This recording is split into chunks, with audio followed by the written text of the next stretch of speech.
Welcome to Suman TV. నేను మీ Suman TV. నాకు ప్రస్తుతం అయితే మనం చూస్తూనే ఉన్నామండి తిరుపతి ప్రసాదం, వాళ్ళ శ్రీవారి ప్రసాదంలో ఇవాళ మనం కనుక చూస్తే దానికి సంబంధించినటువంటి విషయంలో రెండు తెలుగు రాష్ట్రాల్లోనే కాదు దేశం మొత్తం కూడా చర్చ జరుగుతూ ఉంది.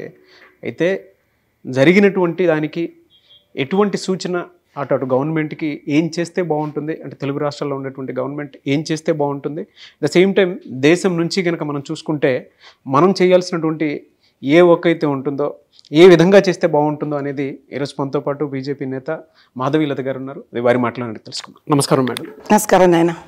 ఈరోజు అంటే ప్రతి హిందువుల మనోభావాలు దెబ్బతిన్నాయి అనటంలో ఏ మాత్రం సందేహం లేదు. వాళ్ళ ఏపీలో అయితే చూస్తే అట్టుడిగిపోతుంది, దేశం మొత్తం దీని గురించి చర్చ జరుగుతుంది, తిరుపతి శ్రీవారి ప్రసాదం గురించి. మీ స్పందన ఏంటి మేడం దీని మీద?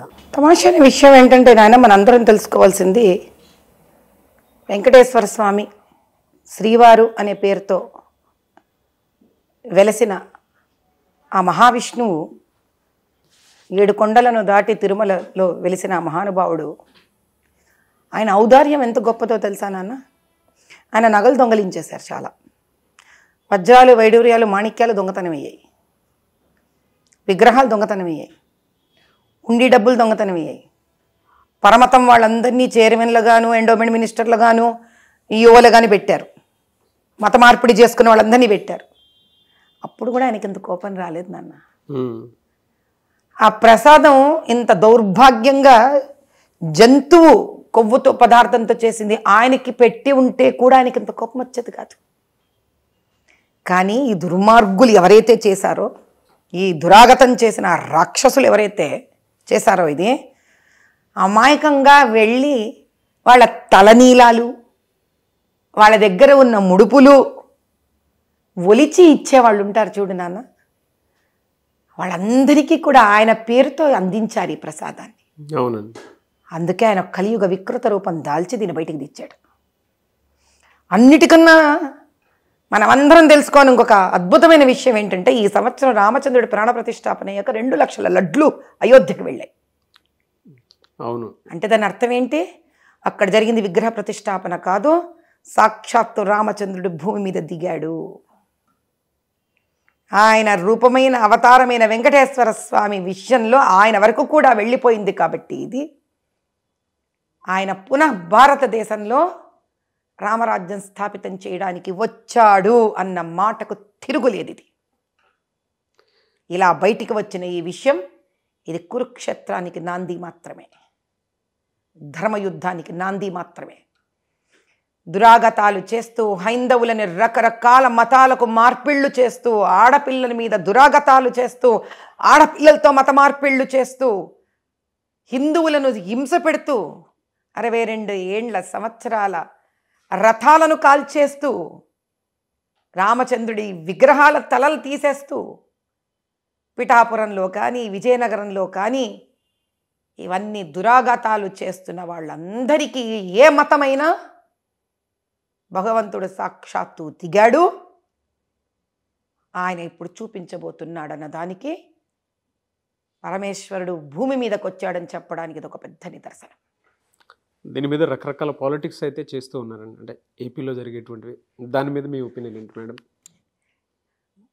మంచి మర్యాద, రాజకీయంలో రాజు ఒక చేయవలసిన క్రియ అంటే ప్రజలను సంరక్షించడం అనే దాన్ని కూడా మర్చిపోయి, డబ్బే సర్వస్వం అనుకొని గడ్డి తినడానికి కూడా వెనకాడని రాజకీయ నాయకులు ఇంతకన్నా బాగా ప్రవర్తిస్తారని ఏమనుకోగలుగుతాం నాయన. కానీ వాళ్ళందరికీ కుక్కకాటుకు చెప్పు దెబ్బలు అన్నట్టు ఒక సమాధానం ఉంది. నీకిది రాజకీయం, నీవో అది మీరో మీరందరో సంబంధం లేదు. నేను ఒక హైందవ స్త్రీలాగా మాత్రమే మాట్లాడుతున్నాను, నాకు ఒక పార్టీతో సంబంధం లేదు. మీరు చేసే దురాగతాలకి హైందవులు ఇస్తారు మీకు సమాధానం. దీన్ని రాజకీయం చేయదలుచుకుంటే దీని అర్థం ఏంటంటే, ఎంత పాపం అంటగట్టుకున్నారో అది సరిపోలేదు వాళ్ళకి. ఇంకా ఇప్పటికన్నా నోరు మూసుకొని దీన్ని రాజకీయం చెయ్యకుండా కూర్చోకుండా ఒక నిజం బయటపడితే గమ్మునుండాల్సింది వాళ్ళు.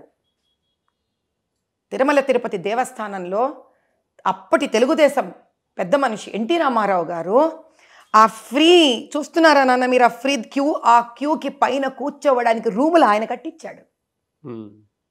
అందరూ మర్చిపోయి ఉండొచ్చు, ఫ్రీ భోజనశాలను ఏర్పాటు చేసింది ఎన్టీ రామారావు గారే. కాబట్టి మాట్లాడేవాళ్ళు ఎన్నన్నా మాట్లాడచ్చు, కానీ ఇప్పటికైనా మతాన్ని రాజకీయం చేయకూడదు అని కనుక తెలుసుకోలేకపోతే భగవంతుడు కోపావేశాలలో క్రోధపూరితంగా ఈసారి ప్రజలను మోసం చేసినందుకు, భక్తులను మోసం చేసినందుకు, ఇంత దౌర్భాగ్య స్థితికి రాజీపడి డబ్బు కక్కుర్తి పడ్డారన్న వీళ్ళ సంగతి కనుక వీళ్ళకి అర్థం కాకపోతే ఈ పర్యవసానము దీని వెనక ఉన్న ప్రతి ఒక్కడికి చాలా భయంకరంగా ఉంటుంది. ఇవాళ ఈ ఇన్సిడెంట్ మనల్ని మనమే అవమానించుకున్న విధంగా జరిగిందని చెప్పొచ్చు. దీని వెనక ఎవరు ఏ ఏ రకంగా చేసి ఉంటారని అనుకోవచ్చు అంటారండి? ఎవరు ఉన్నారు అనేది బహుశా అందరం కూడా సిబిఐ ఇన్వెస్టిగేషన్ జరగాలి అని కేంద్ర ప్రభుత్వాన్ని ప్రతి ఒక్క హైందవుడు నాకు తెలిసి ట్విట్టర్లో కానీ, ఇన్స్టాగ్రామ్లో కానీ, ఫేస్బుక్లో కానీ, ఈమెయిల్స్ ద్వారా కానీ, లిఖితపూర్వకంగా లెటర్స్ కానీ ప్రధానమంత్రికి, గృహమంత్రికి, అమిత్ షా గారికి ఖచ్చితంగా ప్రతి ఒక్కళ్ళు లెటర్లు రాయవలసినదే. ఎంతమంది హైందవులు దేశవ్యాప్తంగా, ప్రపంచవ్యాప్తంగా దీనిని క్రోధపూర్వకంగా, అవమానంగా, బాధగా, కంఠశోషగా, కడుపులో ఒక అగ్ని జ్వాల గుండం పగిలినంత బాధగా భావించిన ప్రతి ఒక్కళ్ళు, వయస్సు కులంతో సంబంధం లేకుండా, స్త్రీ పురుషుల సంబంధం లేకుండా ప్రతి ఒక్కళ్ళు దీని సిబిఐ ఎంక్వైరీ అవ్వాలి అని, దీన్ని నిద్రపోనీయకుండా, చల్లారనివ్వకుండా, ఈ అవమానం మనకు కాదు జరిగింది, మనలో నివసించే భగవంతుడికి జరిగింది, మన నమ్ముతున్న నమ్మకానికి జరిగింది. సనాతన ధర్మం అంటే ఎన్ని ఏళ్ల క్రితం వచ్చిందో ఈ ధర్మం తెలియకుండా. ఇప్పుడు మిమ్మల్ని ఒక ప్రశ్న వేస్తాను నాయన, వెంకటేశ్వర స్వామి దగ్గరికి వెళ్ళి అన్ని కోరికలు కోరుకుంటూ ఆయనకు దుర్మార్గపూర్వకమైన లడ్లు పెడితే దానికి మాత్రం మనం ఎవ్వరం స్పందించట్లేదంటే వెంకటేశ్వర స్వామి మన మాట వింటాడా? ఇంకా దేవుడితో కూడా డీల్ చేస్తున్నాం కదా మనము, దేవుడితో కూడా వ్యాపారమేగా చేస్తున్నది ఈరోజు. మనం వెళ్తున్నాం కదా, కొండెక్కుతున్నాం కదా, గుండు కొట్టించుకుంటున్నాం కదా, మెట్లెక్కుతున్నాం కదా, ఉండిలో వేసేటప్పుడు నాకు ఈ కోరిక కావాలి, నాకు ఆ కోరిక తీరాలని అడుగుతున్నాం కదా. కాబట్టి అదే వెంకటేశ్వర స్వామికి అన్యాయం జరిగింది కాబట్టి మనం నిలబడాలి. ఇప్పుడు దీనిని న్యాయం జరిగే వరకు నోరు మూసుకొని ఉండకూడదు. ఇది కేవలం ఒక లడ్డు సమస్య కాదు, నగలు, నాణ్యాలు, ఆస్తులు, డబ్బులు, హుండీలు ప్రతిదీ బయటికి రావాల్సిందే. వాళ్ళ రెండు తెలుగు రాష్ట్రాల్లో మీ వాయిస్కి ఒక పవర్ ఉంది. సో రెండు తెలుగు రాష్ట్రాల్లో ఉండేటువంటి మన తెలుగు వాళ్ళకి ఈ ఇన్సిడెంట్కి సంబంధించినటువంటి వాటిలో ఏం చెప్తారండి? రెండు తెలుగు రాష్ట్రాలు మాత్రమే కాదు, దేశం మొత్తమే కాదు, ప్రపంచం మొత్తం ఉన్న తెలుగు వాళ్ళందరికీ, తెలుగు భాష అర్థమయ్యే వాళ్ళందరికీ ఒకటే చెప్తున్నాను, జాగ్రత్తం కాండి. సిబిఐ ఎంక్వైరీ అయ్యే వరకు నిద్రపోకండి. మీరెవరు ఢిల్లీకో, హైదరాబాదుకో, తిరుపతికో పరిగెత్తెళ్ళక్కర్లేదు. మీ చోట్ల నుంచి ప్రతిరోజు ఒకటే మ్యాటర్, ప్రతిరోజు ట్వీట్ చేయండి, ప్రతిరోజు అదే matter. Cut paste copy, cut paste copy, cut paste copy.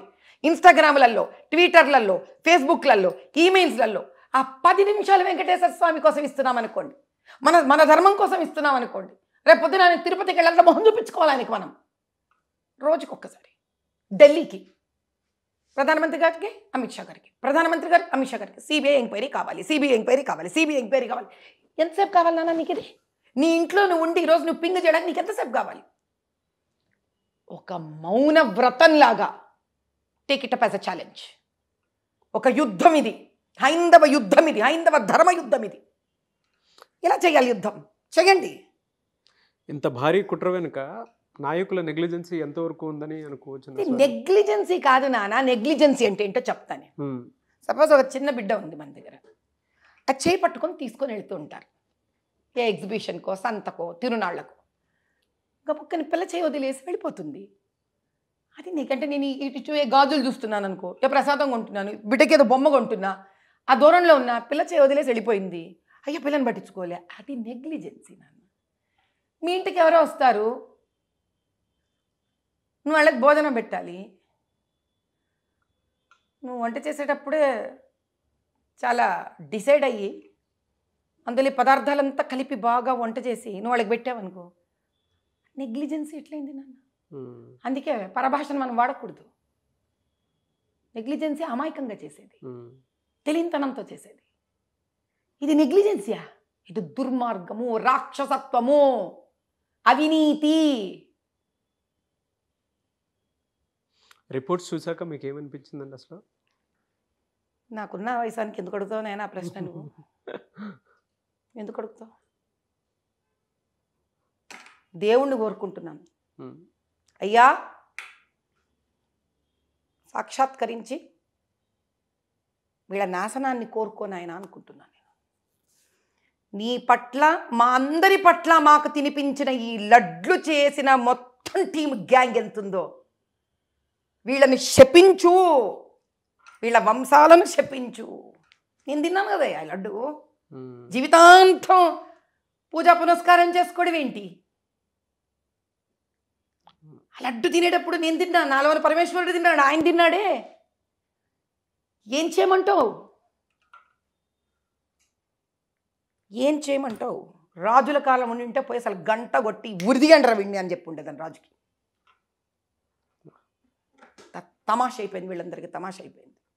లేదు, భగవంతుడు ఊరుకోడు, ఖచ్చితంగా ఊరుకోడు. అయోధ్య ప్రాణ ప్రతిష్టాపన అవ్వడం ఏంటి, ఆయనకు 2 లక్షల లడ్లు వెళ్ళడం ఏంటి, ఇప్పుడు ఇది ఇట్లా బయటికి రావడం ఏంటి? కంఠశోష కడుపులో, అయ్యో ఈయన ఆస్తులు పోతున్నాయే, నగలు పోతున్నాయే, డబ్బులు ఇక్కడెక్కడికో వెళ్ళిపోతున్నాయే, వెంకటేశ్వర స్వామి కలియుగ దైవం ఎందుకయ్యా నోరు మూసుకొని కూర్చున్నావు అనుకుని రోజు బాధపడేదాన్ని నేను కొన్ని ఏళ్లగా. మొత్తం ఆయన కళ్ళు తెరిచాడు, అన్యాయాన్ని బయటికి తీసుకొచ్చాడు. ఇంకా ఊరుకోడు ఆయన. హైందవులందరూ జాగ్రత్తం కావాలి, భగవంతుడు మన పట్ల ఉన్నాడు. కానీ ఇప్పుడు మీరు భగవంతుడు పట్ల ఉన్నారా లేరా అది మిమ్మల్ని మీరు ప్రశ్నించుకోండి. ఫైనల్గా ఒక క్వశ్చన్ మేడం, అంటే ఏపీ సీఎంకి మీరు ఎలాంటి సూచన చేస్తారు ఈ ఇన్సిడెంట్కి సంబంధించి? ఆయనని ఒకటే కోరుకుంటాను, అయ్యా మీరు ఈ విషయాన్ని బయటకు తీసుకొచ్చి మా అందరి నెత్తి మీద పాలు పోసారు,